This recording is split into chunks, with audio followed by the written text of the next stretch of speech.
So, how it all started and what was my turning point? That was everyone's question.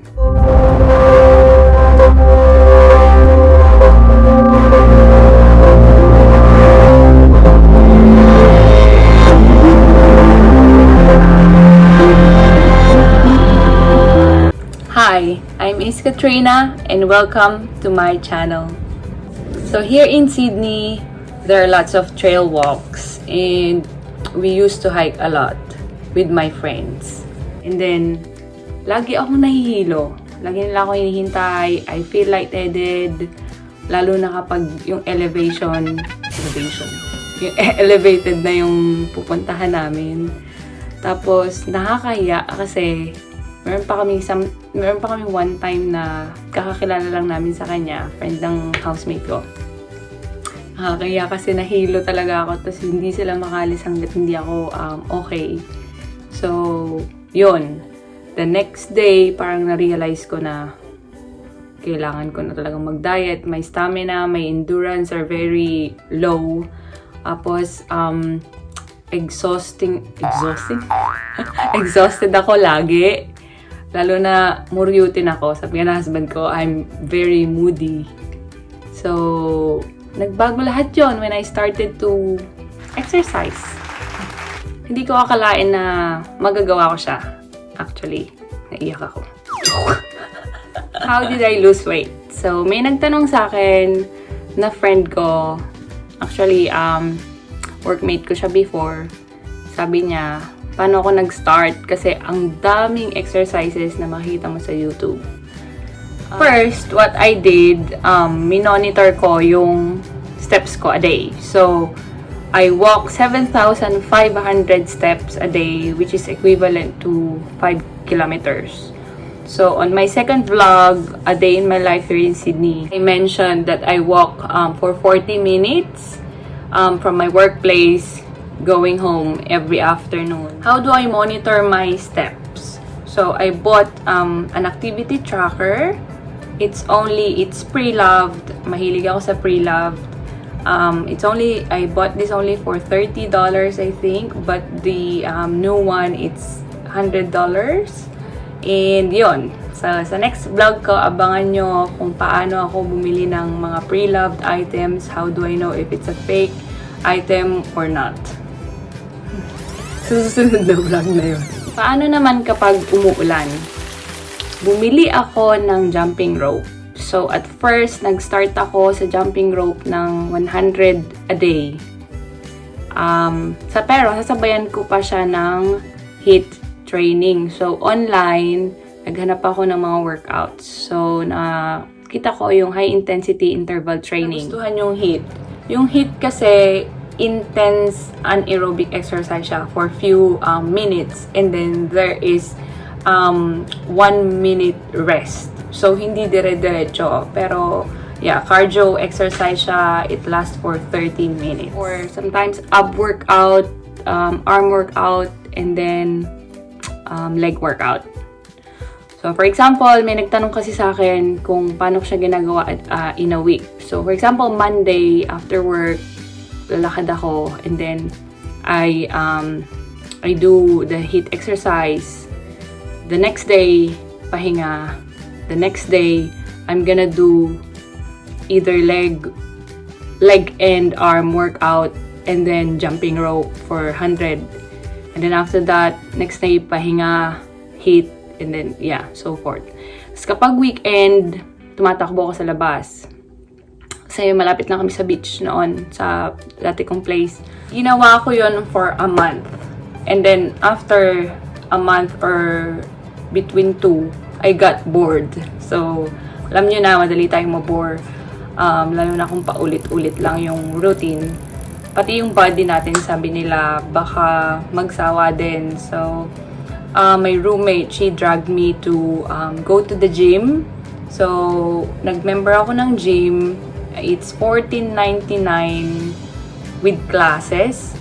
So, what do you mean by with classes? So, with classes, you can do Zumba, pound class. I enjoyed the pound class on where you could use the drumsticks After that, I tried yoga once. And then, yun, yung mga equipment sa gym, you can use them unlimited. Tapos, nag-treadmill din ako. Doon ako natutong mag-treadmill. Pero, pag nag-treadmill ako, elevated siya. Nung pala, pag malaki na yung binti mo, dapat pala hindi elevated. Kaya, ayun, lalong lumaki. What I normally eat. Okay, so kumakain ako per portion. So, may protein, may carbs, more on fruits and veggies.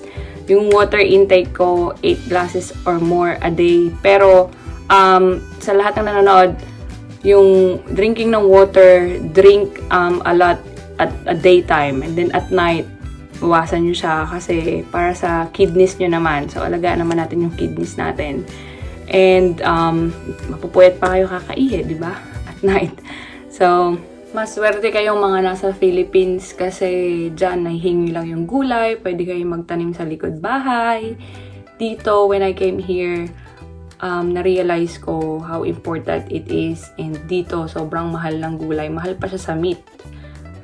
Believe me or not, mas mahal pa siya sa meat. Dati, nag-rice ako 3 times a day. Diba? Rice is life. So, ngayon, once a day na lang ako nag-rice. During lunchtime. In the morning and in the afternoon, I only eat light meals. Eto na, pinakamahirap tanggalin. Eating sweets. Ako, may sweet tooth talaga ako. Lahat na nakakilala sa akin, family, friends, alam nila kung gaano ako mahilig sa sweets. Milk chocolate yan, pinalitan ko siya ng dark chocolate. Yung coffee ko, wala na akong sugar. I don't put sugar anymore. Beer, binawasan ko na yung pag-inom ng beer. I rarely drink soft drinks. Dahil sa family namin, family history is diabetes. So, parang dalawa na lang kami ng kapatid ko na hindi nagkaka-diabetes. So, yun, isa pang reason kung bakit din ako nag-workout. Realized na ayokong mag-start mag-diet dahil meron na akong condition, meron na akong diabetes. So, yun, gusto kong mag-start na ngayon to avoid that. May nagtanong din sa akin, classmate ko nung high school. Hi, Doktora Leanne Bernardino. Baka hindi tayo umabot sa silver button. She asked me if I weigh my food, kung minu-monitor ko ba yung calorie intake. No. I don't know how to monitor, calculate my calorie intake. So, hindi ako nag-weigh ng food. Basta more veggies and fruits and avoid junk foods. Do I eat before I exercise? Yes. Based on my experience, dati nag-exercise ako without food. Pero I don't have energy. Hindi ko natatapos yung workout ko. But then, nag-search ako and then I read actually na kailangan mong kumain but you need to wait for your food to be processed. So, ng body mo. So, kailangan absorb mo na siya ng body mo. Ako, mabagal yung metabolism ko. Kaya I wait for an hour before I do my workout. Pero yung iba, siguro 30 minutes is okay. Depends. Sa mga nag-start pa lang mag-diet, monitor your journey. So, mag-take photos kayo, videos, and then eventually, you compare that or your transformation pag na-reach nyo na yung goal nyo. Tapos, mag-set kayo ng attainable goal. So, me, based on my experience, 82, I told to myself, I try hanggang 78 muna. And then, nagawa ko siya in 2 or 3 months. Sabi ko, okay, 3 more kilos. Then, I reached the 75 after 4 months, 4 and a half. And then, after that, sabi ko, okay, until 72. And then, after 6 months, naging 72 kilos ako. Na-maintain ko yun for a year. And then, yun. Now, I'm starting to reach my goal, which is the 70 no, 68. And then my final one is 65. Gusto ko i-maintain yung 65. Sa yung BMI ko, alam niyo yung BMI. So, body mass index, yung average is 25. So, I'm on the 27 ngayon. So, before, I was on the 32. Yun, alamin niyo yung BMI nyo para meron kayong minomonitor talaga. I mentioned earlier na ang daming naging benefit sa akin ng pag-exercise. So, hindi na ako moryutin or I'm not moody anymore. Kasi whenever you exercise, this is what they call the runner's high. We're releasing endorphins, which is one of the happy hormones. So, nagbo-boost siya ng happiness sa tao. And then, mag-radiate yan sa iba. So, nung una talaga, kala ko, di ko kaya. Nakaya ko naman. And, yun. Tapos, marami na sa akin nagbe-message yung nakita na nila yung improvement ko. Tapos, may mga na-inspire na pala. Yun yung nakakatuwa na you'll never know na may na-inspire ka na pala na tao. Kung mapapansin nyo, meron sa Facebook na kumakalat na to raise awareness for post-traumatic stress depression, disorder and depression. Kasi when you're having lack of endorphins, it can cause anxiety, depression, and being negative to anything. Kaya yun yung 25 times of push-ups in 25 days. So, make sure na meron kayong support system. So, yung husband ko, yung mga friends ko, supportive talaga sila sa ginagawa ko. Meron ka dapat control sa pagkain. Kapag nagka-crave ka, inom ka na lang ng tubig. Avoid mo din manood ng mga food vlogs. Mas mag-focus ka sa Fitspiration to motivate you to reach that goal, and take it easy. It's hard, I know, pero alam ko din na you can do it. Yung mga bashers nyo, don't mind them. You're doing this for your own good. Okay? Sa una, sabi nila, they will laugh at you, but then afterwards, they will copy you.